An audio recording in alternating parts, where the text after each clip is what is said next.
9절로부터 20절 말씀 교독합니다. 출애굽기 16장 9절로부터 20절 말씀 교독합니다. 모세가 또 아론에게 이르되 이스라엘의 자손의 온 회중에게 말하기를 여호와께 가까이 나아오라. 여호와께서 너희의 원망함을 들으셨느니라 하라.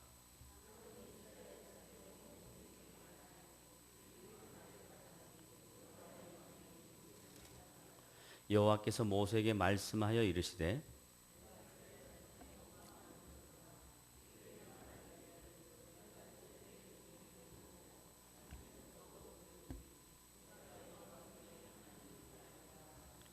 저녁에는 메추라기가 와서 진에 덮이고 아침에는 이슬이 진 주위에 있더니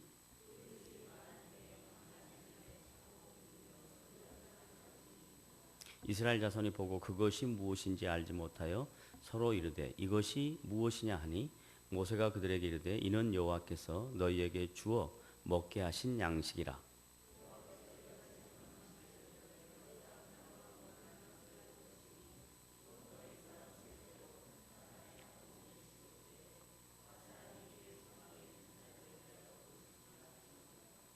이스라엘 자손이 그같이 하였더니 그 거둔 것이 많기도 하고 적기도 하나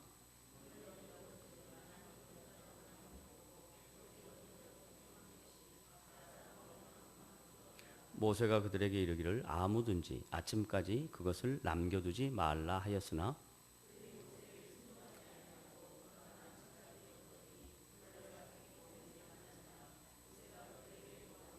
아멘. 오늘 함께 교독한 출애굽기 16장 9절부터 20절까지 말씀 함께 생각합니다. 오늘 읽은 말씀만 보면 하나님은 참 능력이 많으신 분이다 이렇게 이해하기가 쉬운데 앞에 있는 1절부터 8절까지 말씀을 연결해서 보면 참 하나님은 속이 없으신 분이다 이렇게 생각할 수 있습니다. 왜냐하면 앞에 1절부터 8절까지 내용이 이스라엘 백성들이 하나님께 원망을 합니다. 이 원망은 한 번 있는 원망이 아니고 14장에도 원망하고 15장에도 원망하고 16장에도 원망합니다. 그런데 그 원망하는 내용이 동일한 내용으로 반복했다면 이 사람이 혹은 이스라엘 백성들이 참을성이 부족하구나 이렇게 생각해 볼 수도 있는데 이 원망의 내용을 정리를 해보면 14장에서는 자기들의 생명에 대한 문제 때문에 원망합니다. 뒤에서 애국 군대가 쫓아오고 앞에는 홍해 바다가 있으니 진퇴양난에 빠져서 하나님께 원망합니다. 그 다음 15장 원망은 하나님께서 생명을 구원해 주셨거든요. 그들의 그 원망함에도 불구하고 하나님께서 그들을 지켜주셨단 말이죠. 그런데 15장에서 원망은 그런 모든 거 다 또 잊어버리고 광야 여정 중에 마실 물이 없어서 원망합니다.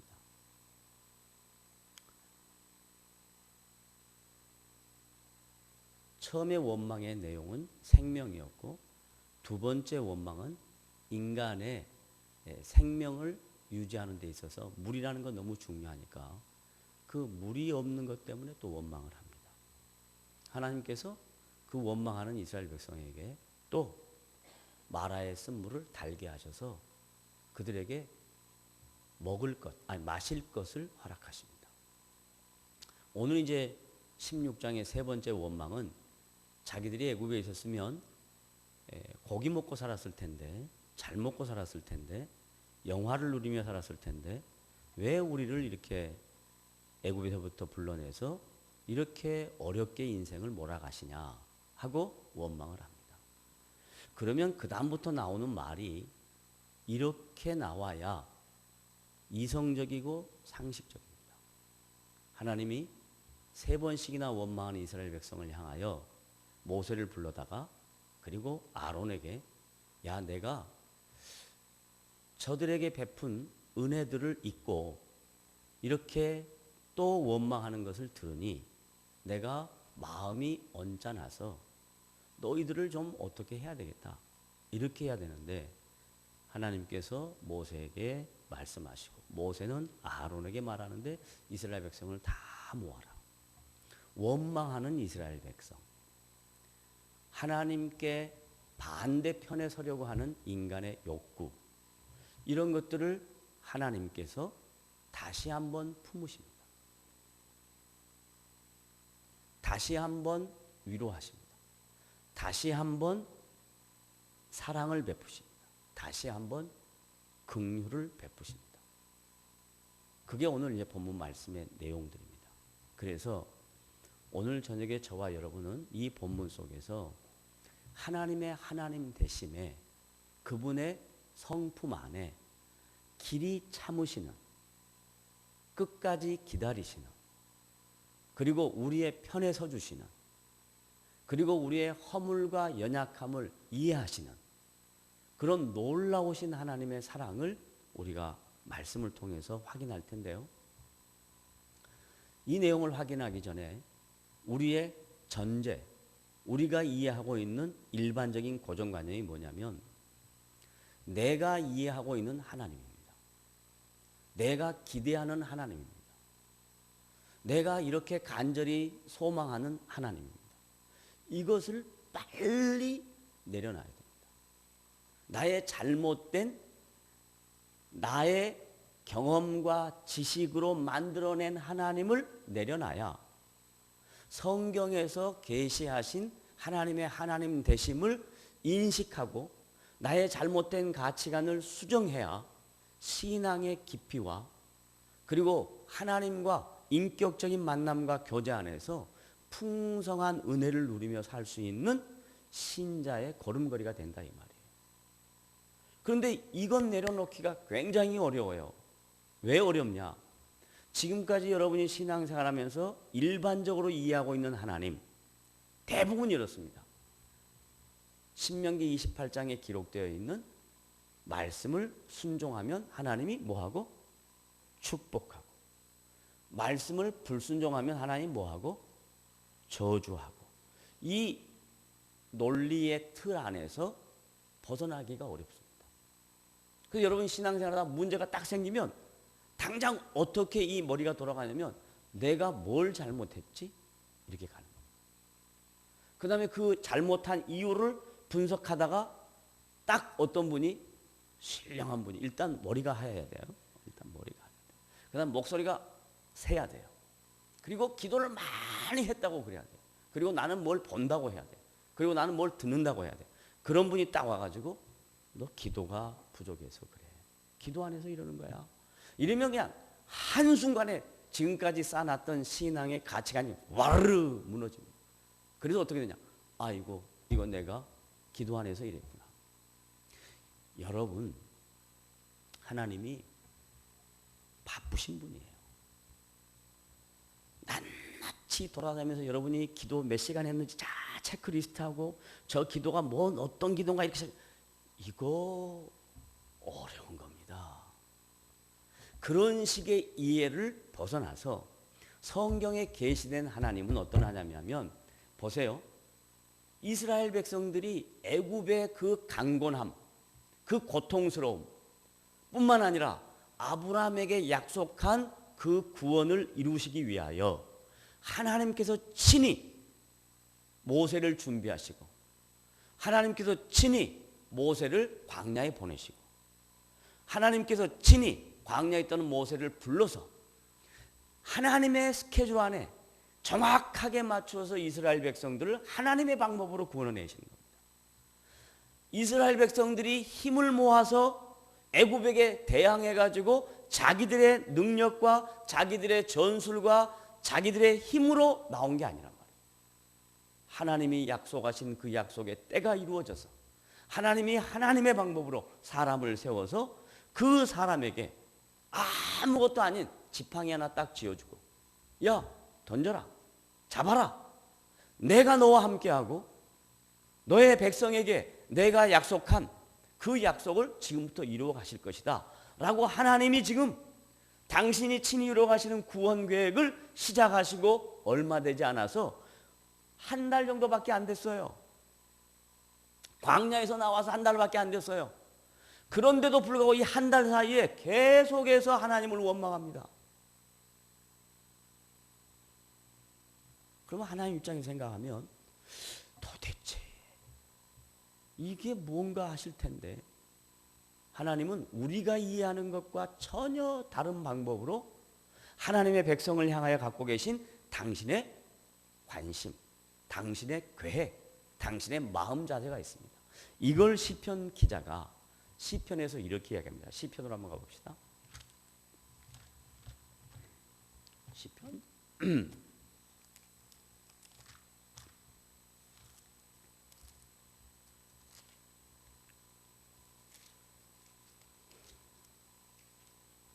시편 103편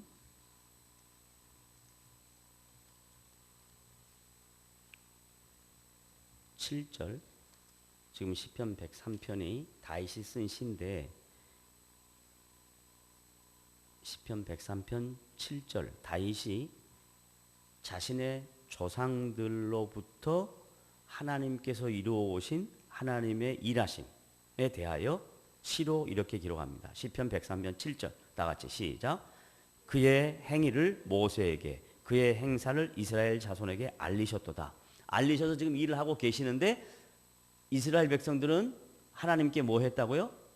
원망했어요. 그런데 8절 다 같이 시작.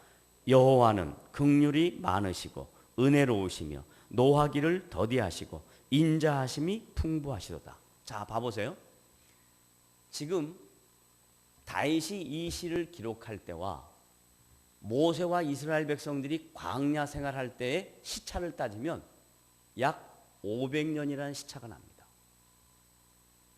그러니까 다윗의 입장에서 이 시를 기록할 때 성령의 감동으로 이 시를 기록하면서 약 500년 전에 있었던 자기 조상들의 편벽함, 항상 마음이 바뀌는, 그리고 하나님을 원망하는 그런 불신앙의 자기 조상들을 향하여 하나님은 자기 조상들을 어떻게 대우하셨는가 하는 것을 인식하고 쓰고 있는 겁니다.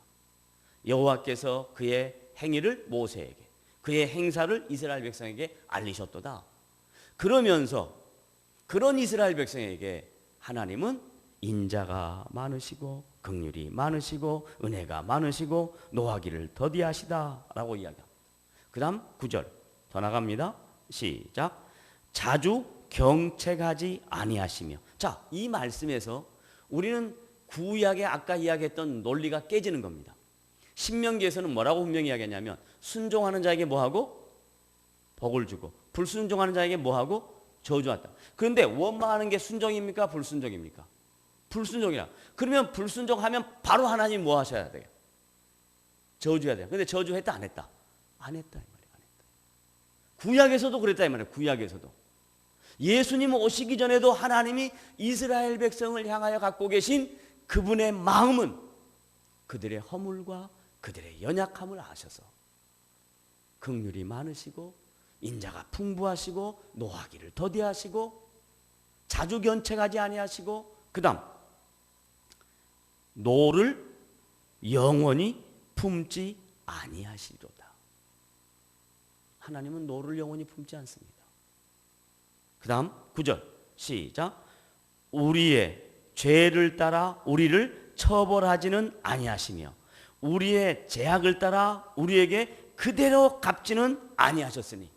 만약에 이스라엘 백성이 원망한 것에 대하여 그대로 갚으셨으면 절대로 하나님께서 그들에게 출애굽기 16장 뒤에 나오는 10절 이후부터 나오는 만나와 메추라기 사건이 없다 이 말입니다. 원망하는데도 불구하고 우리가 불순종하는데도 불구하고 하나님은 우리를 향하여 자주 견책하지 아니하시며 우리의 죄가를 따라 갚지 아니하시며 우리에게 하나님의 은혜를 베푸신다. 그 다음에 11절 다 같이 시작. 이는 이건 뭐냐면 왜냐하면 그 다음 시작. 하늘이 땅에서 높음같이 그를 경외하는 자에게는 그의 인자하심이 크심이로다. 하나님의 백성에게 하나님이 베푸시는 인자가 작다 크다? 크다. 그들이 허물이 있음에도 불구하고, 그들이 원망함에도 불구하고 하나님은 그들을 향하여 인자하심으로 기다리시는 분이다 라고 얘기를 합니다. 그러니까 제발 우리는 지금 예수님이 오시고 2000년이 지난 이 교회 시대에, 성령의 시대에 하나님께서 베푸시는 은혜의 시대에 살고 있는데, 지금 성도들의 가치 속에 내가 뭐가 안 되고 나의 인생에 문제가 생기면 도대체 뭐 때문에 그랬냐, 하나님이 왜 나에게 이렇게 하시느냐, 이렇게 하지 마시고 하나님의 선하신 뜻이 어디 있는가, 하나님이 나를 향하여 갖고 계신 계획이 무엇인가, 이렇게 생각을 하라 이 말이죠. 그 다음 이제 이 시편 저자가 이런 말씀을 했고, 그 다음 본문으로 돌아가서 출애굽기 16장 가면 하나님이 인자를 어떻게 베풀었는가 보시죠. 11절 여호와께서 모세에게 말씀하여 이르시되 내가 이스라엘 자손의 원망함을 어떻게 들었노라. 그들에게 말하여 이르기를 너희가 해질 때에는 고기를 먹고 아침에는 떡을 배부르리니 내가 여호와 하나님인 줄 알리라. 이거 얼마나 놀라운 말씀이에요. 에? 하나님 다 알아요. 원망한 거 다 알아요. 그들의 불순종은 다 알아요. 자기에게 대적하는 거 알아요. 그런데도 불구하고 하나님께서 야, 해질 때 너희들 애굽에서 고깃국 먹었다고 그랬지? 그거 말고, 고깃국 말고 진짜 고기 줄게. 그 다음에 도대체 이것이 무엇이냐라고 하는 만나 줄게. 이것이 무엇이냐 이 말은 그 맛을 한 번도 본 적이 없다 이 말입니다. 도대체 이런 것이 무엇이냐 이런 거예요. 하나님이 그들이 한 것 그대로 갚지 아니하시고 그들에게 더 놀라운 것으로 위로하신다 이 말이에요. 그래서 13절 다 같이 읽어봅시다. 시작. 저녁에는 메추라기가 와서 진에 덮이고 아침에는 이슬이 진 위에 있더니 그 이슬이 마른 후에 광야 지면에 작고 둥글며 서리같이 가는 것이 있는지라. 이스라엘 자손이 보고 그것이 무엇인지 알지 못하여 서로 이르되 이것이 무엇이냐 하니 모세가 그들에게 이르되 이는 여호와께서 너에게 주어 먹게 하신 양식이라. 여기 지금 번역된 개역개정 성경에는 이것이 무엇이냐 정확하게 나왔습니다만은 그 앞에 성경에는 뭐라고 되어 있냐면 만나라 이렇게 되어 있습니다. 그러니까 하나님께서 메추라기 줬습니다. 이 메추라기는 저는 그때 당시 살지도 않았고 이것이 정확하게 어떤 것인지도 잘 모르겠습니다. 그러나 분명히 성경에 기록되어 있는 것은 이게 고기다라는 개념. 이게 단백질을 보충해 줄 수 있는 것이다라는 겁니다. 그 다음에 만나. 도대체 이것이 무엇이냐? 그들이 충분히 광야 생활에서 건강을 지킬 수 있는 그런 음식들이다 이 말입니다. 그런데 광야 생활하는 이스라엘 백성에서는 만나와 메추라기가 그들에게 양식이었지만 하나님을 원망함에도 불구하고 하나님이 은혜와 인자로 그들에게 만나와 메추라기를 주셨지만 신약 시대에 가서 예수님이 유대인들을 향하여 너희 조상들이 2000년 동안 하나님이 행하신 일을 이렇게 허락했는데도 불구하고 하나님께 불순종하더라. 그래서 너희들에게는 지금 만나와 메추라기가 중요한 게 아니라 참된 양식이 필요하다. 그 참된 양식으로 생명의 떡으로 내가 왔다. 그 얘기를 요한복음 6장에서 합니다. 이 출애굽기 16장하고 연결된 말씀으로 요한복음 6장에서 47절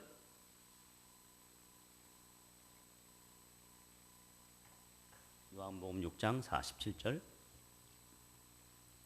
51절까지 다 같이 읽습니다. 시작. 진실로 진실로 너희에게 이르노니 믿는 자는 영생을 가졌나니 내가 곧 생명의 떡이니라. 너희 조상들은 광야에서 만나를 먹었어도 죽었거니와 이는 하늘에서 내려오는 떡이니 사람으로 하여금 먹고 죽지 아니하게 하는 것이니라. 나는 하늘에서 내려온 살아있는 떡이니 사람이 이 떡을 먹으면 영생하리라. 내가 줄 떡은 곧 세상의 생명을 위한 내 살이니라 하시니라. 지금 유대인의 관점에서는 자기 조상들이 광야에서 하나님의 초월적이고 초자연적인 능력으로 만나와 메추라기를 먹고 자기 조상들의 생명을 지켰던 것을 알고 있단 말이에요.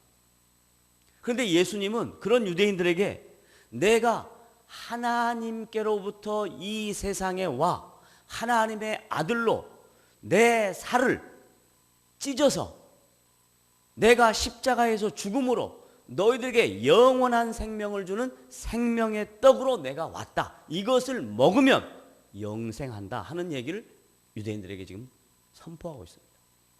근데 그 유대인들이 이 말씀을 들을 때 이해를 못합니다. 왜? 그들의 고정관념이 있습니다. 그들의 선입견이 있습니다. 마치 우리가 신앙생활 하면서 여러분 각 개인이 갖고 있는 신앙의 고정관념과 선입관이 있듯이, 그래서 그걸 깨기가 어렵듯이 유대인들은 2000년 동안 내려온 그들의 종교란 말이에요. 그들의 가치관이란 말이에요. 그들의 고정관념이란 말이에요. 그게 깨기 어렵죠. 그러니까 그 다음 52절에 바로 이러잖아요. 다 같이 시작. 그러므로 유대인들이 서로 다투어 이르되 이 사람이 어찌 능히 자기 살을 우리에게 주어 먹게 하느냐. 유대인들이 뭐라 하냐면 요즘 같으면 여러분 오원춘 알아요? 아는 사람 있고 모르는 사람 있고. 오원춘. 사람을 죽여서 사람의 인육을 먹었다라고 하는 사람이에요.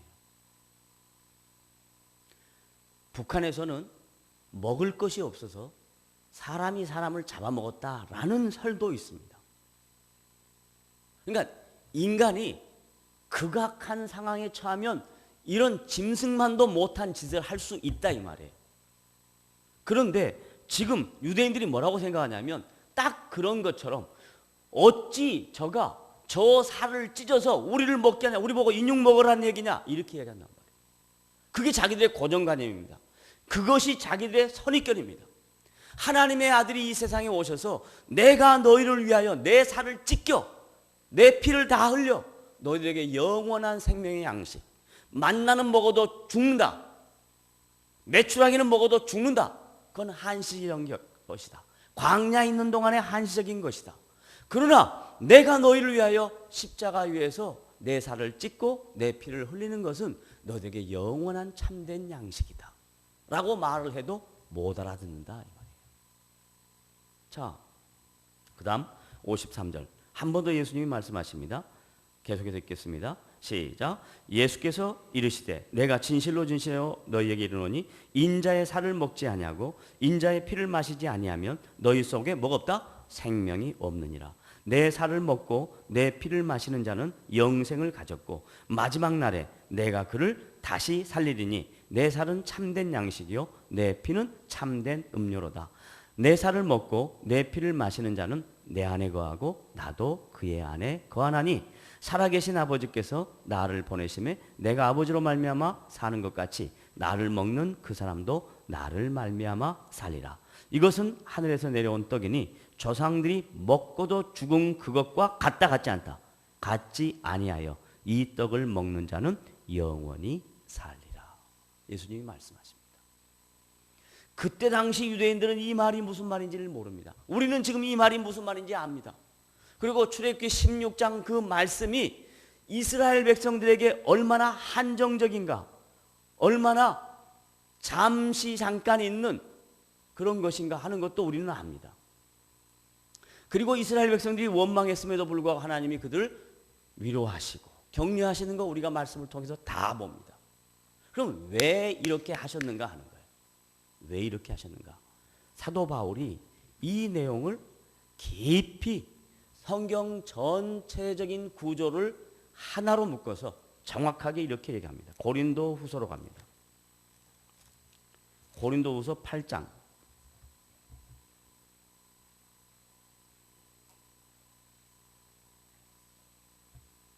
본문을 읽기 전에 먼저 설명을 좀 할게요. 고린도후서 8장은 이런 내용입니다. 사도 바울이 고린도 교회에 편지를 보내는데 고린도에 편지를 보냅니다. 그런데 고린도 교회 성도들에게 마게도냐 교회에 대하여 예를 듭니다. 고린도 교회는 그 당시 지중해 연안을 근거로 해서 무역이 아주 성행했던 지역입니다. 그러니까 그 당시 최고의 문명과 문화를 추구하고 누리며 살았던 사람들입니다. 그러니까 다른 지역 사람들에 비해서 상대적으로 우월한 문화와 문명을 갖고 있었고, 그리고 모든 삶의 모습들이 훨씬 다른 지역 사람들보다 월등히 편했습니다. 좋았습니다. 그런데 고린도에 교회가 생겼는데 고린도 교회 성도들이 헌금, 연보 하는 일에 너무나 인색하더라 이 말이죠. 그러니까 여기서 우리는 뭘 배우냐면 돈이 많고 자기가 환경이 좋고 자기가 능력이 많고 자기의 삶에 여유가 있다고 해서 헌금하는 게 아니다라는 게 답이 딱 나옵니다. 반면에 마게도냐 교회 성도들은 노골적인 표현을 얘기하면 그들의 경제 형편이나 가정 형편은 지금 우리가 하우스푸어라고 얘기하고 베이비 부모들이 지금 계속해서 다양한 삶의 어려움이 있다고 합니다만은 그것보다 더 어려운 생활이었어요. 오늘 본문 말씀 보면 보세요. 8장 2절에 마게도냐 교회 성도들의 모습입니다. 환난의 많은 시련. 뭐의 많은 시련? 환난. 환난이 있었다 없었다? 있었다. 그 다음에 두 번째 극심한 가난. 극심한 가난. 이 두 가지가 같이 있었단 말이에요. 환난이라는 것은 외부의 상황입니다. 지금으로 말하면 전 세계가 경제 문제로 인하여 다 같이 어려움 속에 있습니다. 이게 환난입니다. 그 다음에 극심한 가난은 각 개인의 지금 삶의 모습입니다. 여기 은행에도 저기 은행에도 막 대출이 연걸리듯이 있는 거예요. 그래서 월급 받으면 이자 나가기가 막 정신이 없는 거예요. 그런 상황이에요. 그런 상황. 그런 상황인데 환난의 많은 시련 가운데서 그들의 넘치는 기쁨과 극심한 가난이 그 다음 시작 그들의 풍성한 연보를 넘치도록 하게 하였느니라. 그러니까 뭘 많이 했다고요? 연보가 뭐예요? 헌금을 어떻게 했다? 넘치게. 그 다음에 또 앞에 형용사 풍성이 넘치게. 그러면 어떻게 해서 그게 가능했는가 하는 거예요. 고린도 교회 성도들은 환경이 마게도냐 성도보다 좋아 안 좋아? 훨씬 좋아. 제가 자꾸 강남 그러니까 강남 사신 분들이 저한테 전화가 왔어요. 목사님 왜 강남을 무시하십니까? 그 말 안 하기로 했어요. 그러니까 어쨌든지 간에 좋은 사람들이 있어요. 좋은 사람들. 그런데 좋지 못한 사람들이 있단 말이에요. 그런데 좋은 사람들은 하나님 앞에 헌금하는 일에 소홀하더라 이 말이에요. 목회자가 이 부분이 정리가 안 되면 매일 헛금만 쫓아다닙니다. 능력이 많고 돈 많고 뻔더르게 하는 사람들 비유 맞추려고 그러는 거예요. 이러면 망하는 거예요. 이러면. 자기도 망하고 교회도 망하고 성도도 망하고. 성경을 보니까 하나님 앞에 헌신하는 것은 환경 때문에 하는 것이 아니라 그 다음 말씀 보면 앞에 1절에 이렇게 돼 있어요. 다 같이 시작. 형제들아 하나님께서 마게도냐 교회들에게 주신 은혜. 다른 말로 말하면 마게도냐 성도는 뭘 알아? 은혜를 알아. 은혜가 뭐예요? 은혜가 내가 어떻게 해서 이런 상황이다 이렇게 생각하지 않은 거예요. 지금 나에게 주어진 모든 상황을 있는 그대로 받아들이고 하나님이 나와 함께 할 것을 나는 믿는다 라는 그런 고백으로 하나님 앞에 자신의 마음을 드리는 걸 은혜라 그러는 거예요. 그런데 과거에 우리가 교회 안에서 헌금을 할 때 대부분 저도 경험했습니다만은 부흥회 같은 거 하면 장로 일어서시오. 권사 일어나시오. 이 교회 권사 몇 명이야? 장로 몇 명이야? 뭐 이렇게 하잖아요. 얼마 할 거야? 막 그러잖아요. 그러면 그때 막 또 손 들고 뭐 하는 거예요? 요즘은 또 그런 것도 안 해. 그러니까 옛날 성도들이 훨씬 나아. 알아요? 억지로라도 하는 게 다행인 거야. 요즘 억지로도 못해. 그렇게 하면 다 도망가. 옛날에는 그렇게 하고도 다 남아있어. 교회 사랑해. 근데 요즘은 인격적인 대우를 하고 있는 대로 다 해도 입이 이만큼 나와. 이게 이 인간의 본 모습이에요. 특별히 한국 사람들은 계속해서 지배를 받아왔기 때문에 이렇게 지배를 하고 강하게 하면 거기도 꼼짝 못해. 근데 조금만 뛰어놓으면 그냥 난리쳐. 난리를 쳐, 난리를. 옛날에 어르신 목사님들 목회하는 거 저는 다 봤거든요. 정말 말도 안 되는 것 같은데도 불구하고 일이 됐어요. 그 안에 주님을 사랑하고 교회를 사랑하는 마음이 있었어요. 근데 지금은 그런 것도 없고 은혜도 없어. 근데 은혜는 어디서 나오냐면 말씀 속에 나오거든. 근데 말씀은 괜찮다 그래. 우리 목사님이 말씀은 좋은데. 근데 말씀만 좋으면 뭐해? 은혜가 안 나오는데 은혜가. 잘 생각해 봐요. 마게도냐 교회 성도들은 은혜가 있었어요. 그래서 그 은혜로 풍성한 연보를 했어요. 풍성한 연보를. 환경하고 관계가 없어요. 오늘 이야기가 핵심이 아니었거든요. 그 다음 9절로 넘어갑시다. 9절. 이 내용이 오늘 중요한 게 아닌데 갑자기 9절. 9절은 이제 이 내용을 설명하기 위해서 이 앞에 있는 말을 어쩔 수 없이 했어요. 9절 다 같이 시작. 우리 주 예수 그리스도의 은혜를 너희가 알거니와. 그러니까 누구한테 하는 이야기예요 지금? 너희는 누구예요 대상이? 아니지. 지금 고린도한테 편지 썼으니까 누구요? 고린도 교회 성도들. 은혜를 몰라도 사도 바울이 야 너희들 마게도냐 교회 저 옆에 지역에 있는 마게도냐 교회들이 그렇게 힘든데도 불구하고 은혜를 알고 했단 말이야. 그러니까 너희들도 좀 은혜를 알아라. 그러면 그 은혜가 뭐냐? 그 은혜 우리 주 예수 그리스도의 은혜를 너희가 알거니와. 다 같이 시작. 부요하신 이로서 너희를 위하여 가난하게 되심은. 그러면 하나님의 아들이신 예수님이 가난하게 됐다 이 말이 뭔 말이에요? 부하다는 말은 뭔 말이에요?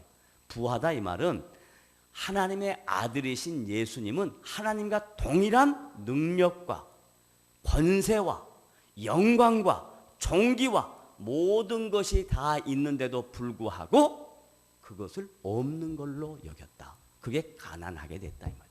그래서 십자가까지 졌다 이 말이에요. 그분이 영광 보좌를 버리시고 성육신하여 하나님이 갖고 계신 모든 것을 다 버리고 죽기까지 복종해서 십자가에 죽으셨다. 그게 가난하게 됐다. 그걸 다른 말로 은혜다라고 얘기해요. 은혜다. 은혜를 알거니와 그의 가난함으로 말미암아 너희를 부요하게 하려 하심이라. 우리를 부요하게 했단 말은 그리스도 안에서 우리 안에 하나님이 갖고 계신 모든 것을 너에게 줄 것이다 라는 말씀이 포함되어 있어요. 하나님이 우리에게 한번 베풀려고 하시면 하나님이 한번 은혜의 창문을 여시면 닫을 자가 없다는 것을 너에게 보여주겠다 이 말이에요. 중요한 건 뭐냐? 우리가 하나님이 우리를 향하여 베푸실 그 은혜의 창문을 우리가 닫고 있는 거예요. 우리가. 하나님은 열려고 그러는데 우리는 계속해서 닫는 거예요. 계속해서.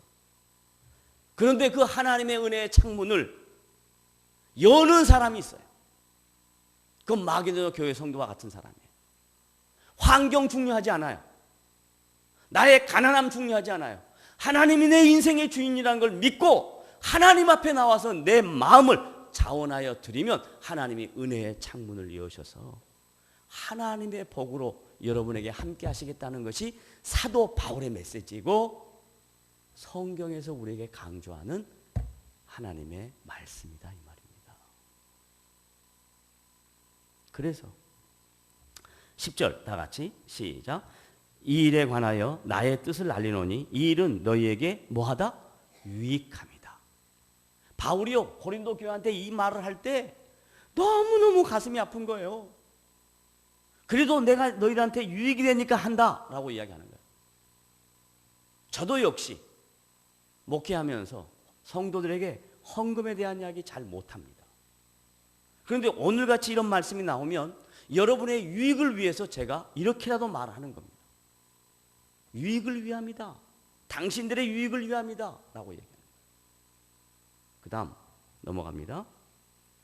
너희가 1년 전에 행하기를 먼저 시작했을 뿐 아니라 원하기도 하였은즉 이제는 하던 일을 성취할지니, 이게 무슨 말이냐면요, 1년 전에 고린도 교회 성도들이 뭔가 사도 바울의 사역이든지 다양한 교회 일이든지 마음으로 작정은 했어요. 요즘 표현으로 말하면 작정 헌금했다 이 말이에요. 서원 헌금했단 말이에요. 근데 1년 동안 했다 안 했다?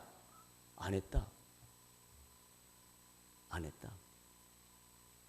여러분 스스로가 그걸 다 하는 거예요. 자기 자신에 대하여. 내가 하나님 앞에 이런 마음을 갖겠다.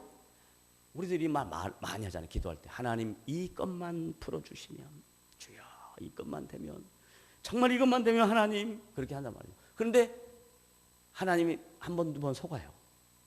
그래서 해줘요. 그러면 우리는 딱 어떻게 해요? 언제 그랬냐는 듯이 입 쫙 씻는 게 10중 8구요. 그 중에 안 하는 사람 한 명 정도 있어. 그 사람은 계속해서 하나님이 은혜의 창문으로 공급하셔. 너 나 알지? 그러는 거야.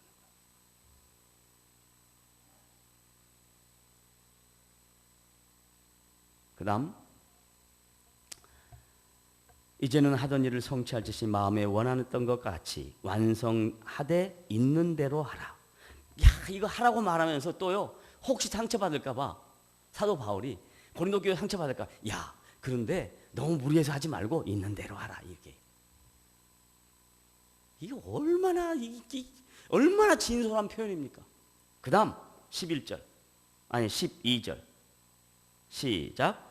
할 마음만 있으면 있는 대로 받으실 터요 없는 것은 받지 아니하시라. 이 말이 뭔 말이에요? 중요한 건 물질이라는 거예요, 마음이라는 거예요? 마음이라는 거예요. 마음. 없어도 괜찮다 이 말이야. 그러나 마음이 있는 곳에 물질이 있는 거예요. 물질이 있는 곳에 마음이 있고, 물질을 들이지 않고 교회 사랑한다고 하는 건 전부 다 거짓말입니다. 전부 거짓말입니다. 물질이 있는 곳에 내 마음이 있는 겁니다. 왜? 물질이 중요하거든요. 내 삶에 굉장히 필요하거든요. 그런데 그것을 사용하지 않고 하나님 앞에 드리면 그걸 하나님이 아시는 겁니다.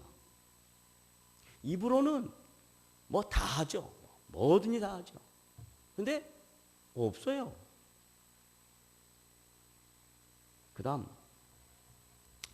왜냐하면 다른 사람들은 평안하게 하고 너희는 공고하게 하라는 것이 아니요 균등하게 하려 함이니 이제 너희의 넉넉한 것으로, 고린도 교회가 넉넉한 거거든요. 너희의 넉넉한 것으로 그들의 마게도냐 교회에 부족한 것을 보충하면, 너희들이 좀 도와주면 후에 마게도냐 교회가 넉넉해진 것으로 너희의 부족한 것을 보충하여 균등하게 하려 함이라. 그래서 인생을 살아보면요 항상 잘 나가지 않습니다. 보세요. 어떤 인생이 어떨 때 피크를 치면 그 다음에 언젠가는 떨어질 때가 있습니다. 그런데 신앙인의 삶 속에 피크를 칠 때 거기서 교만해가지고 나는 이런 사람이야 이러면 언젠간 낭떠러지로 떨어지는데, 피크 쳤을 때 나누면 그 나눔을 받았던 사람이 언젠간 또 피크 칠 때가 있습니다. 그러면 그 사람이 돕습니다. 이게 하나님의 방법이라 그러는 거예요. 이게. 하나님은 공평하신 하나님이거든요.